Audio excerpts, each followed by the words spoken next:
Thierry Bréillet et Antonin Billet.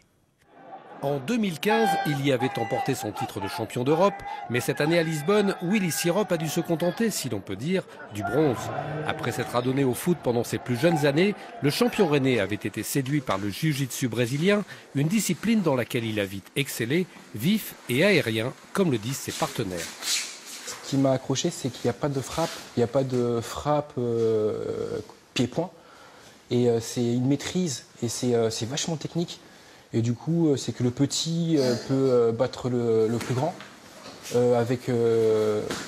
maintenant avec de la force, mais aussi avec beaucoup de technique, beaucoup de mouvements, et c'est ça qui m'a accroché. Un sport qui nécessite une préparation physique particulière, où Willy travaille l'agilité en s'aidant du poids de son propre corps. Le jiu-jitsu était arrivé au Brésil au début du XXe siècle avec les premiers immigrants japonais. Les Brésiliens, inventeurs de la capoeira, s'en étaient alors emparés pour l'accommoder à une sauce plus latine, moins martiale et plus dansante. Un sport où l'on doit, dans le respect et sans violence, dominer son adversaire et, à défaut, marquer des points en réussissant différentes figures. C'est pas un sport de percussion, on est simplement sur un sport de préhension à l'image du judo. Et l'objectif ultime du jiu-jitsu brésilien, c'est d'aller soumettre son adversaire. C'est-à-dire qu'il n'y a pas d'immobilisation ou autre chose comme ça.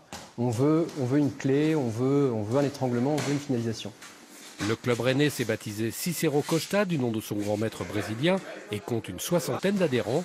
Parmi eux, à 33 ans, Willy Sirop continue son métier dans la sécurité ferroviaire tout en gardant intacte son ambition pour le championnat 2018.